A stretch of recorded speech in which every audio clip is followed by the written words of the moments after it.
Around 24 civil society organizations comprising more than 600 people's movements and campaign groups have come together to bring the Lok Sabha election back to the basic issues, is what they claim. The campaign title, Desh Mera, Vote Mera, Mudda Mera, seeks to restore the democratic balance and will launch multi-pronged programs on the 23rd of this month. Activists have uniformly criticized war rhetoric being made an issue when real issues are coming to the fore. The real issues which the country needs to vote on as per the campaign are unemployment, farm distress, growing inequality, rising hate crimes, conditions of marginal communities and the deficits in basic welfare provisions. To discuss this and more, we're now joined by our guests this evening. Anupam, what is the strategy going to be? I mean, this is going to be a crucial election, not just because we are going to see perhaps the turnout of women outpace the turnout of men in election 2019, but also this is going to be a significant election because we're going to see a significant youth population vote in election 2019. How are you mobilizing the youth to come out and vote? Yes, Shereen, it is indeed a very important and a very critical general elections, and parliamentary elections are in general always an opportunity to review the 5-year performance of a government, to hold the government accountable for its tenure. And over the past 4 or 5 years, what we have seen that there have been very important, very critical, serious issues facing the country. There has been the agrarian crisis before us. There has been youth unrest because of unemployment. The economy has been in very poor state.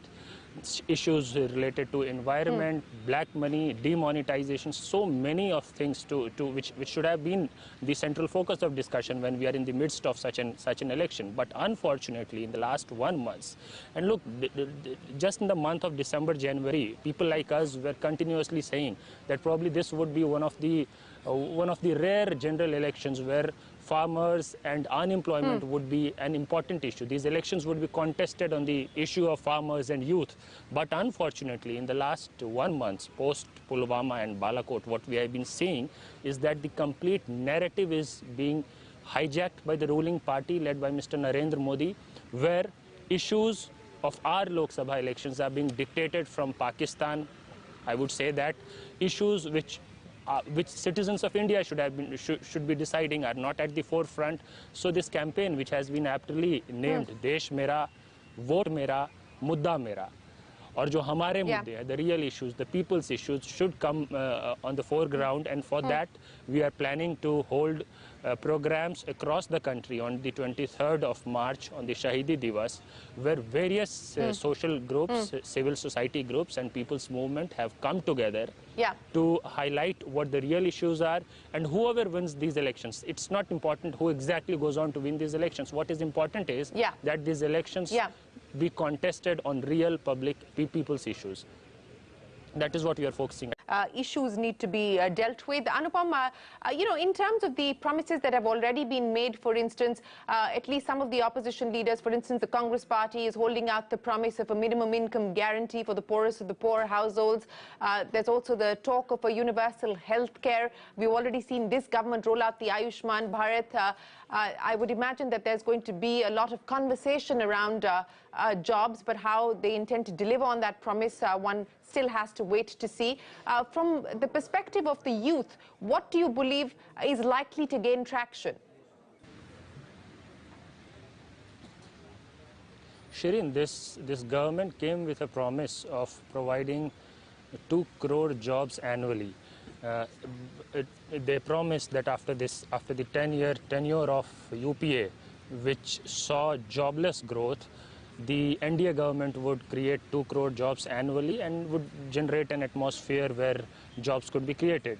But unfortunately, in the last 5 years, what we have seen is that the rate of unemployment has broken the record for the last 45 years. In fact, it is only 45 years because data can only be compared with the last 45 years. So we can easily say that the rate of unemployment in India today is historically at its highest, the 6.1% rate of unemployment, which the NSSO survey quotes, which the government tried to hide and tried not to release. Then the labor force participation has reduced, and for the first time, over 50% of India's population is out of the labor force. So people are now hopeless when it comes to unemployment. So in a country like India, where population is increasing day by day, we see a reduction in absolute numbers of labor force. And even when there is a reduction in labor force, even then there is an increase in rate of unemployment. So people who understand the maths of calculation of rate of unemployment can easily say how dangerous a situation is this. What the response of the government has been, it tried to conceal the NSSO survey data. The NSSO survey, which is considered one of the most credible ones, not just in India, across the world, India's NSSO survey, because of its sheer size of sample and the diversity of sample and the representation. Then the government discontinued the Labour Bureau survey. It came up with things like the EPFO data.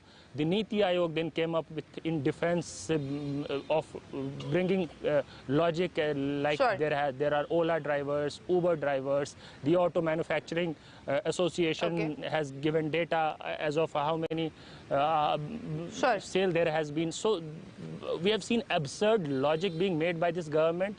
We once heard Mr. Arun Jaitley, which is one of the most powerful ministers in the government, say that if unemployment was an issue, there would have been unrest on roads, there would have been protest. I'm sorry, which country is he talking of? There has been so much of agitation, so much of protests over the last 2 years at least. I can easily say I've been part of so many protests, from the SSC scam agitation, from the UPSC, from the protests conducted by the UPSC aspirants across states. There has been failure when it comes to teacher recruitment. There has been failure when it comes to police recruitment. There are over 24 lakhs sanctioned but vacant posts. And there has been forums like Yuva Halla Bol and Young India Adhikar, forums which have provided solutions to the government. We are not just shouting that there is an issue, there is a crisis. We have also framed solutions and presented to the government. But there has been no word from the government on such real issues. So now when we have come in this election, we are in the midst of such an important critical elections. We think that it is important that such real issues do not go at the background, and divisive issues which we are saying every day are being foregrounded by the ruling party, which is unfortunate. I'm hopeful that the campaign which we are starting on the 23rd would be successful in bringing the real issues in the national narrative.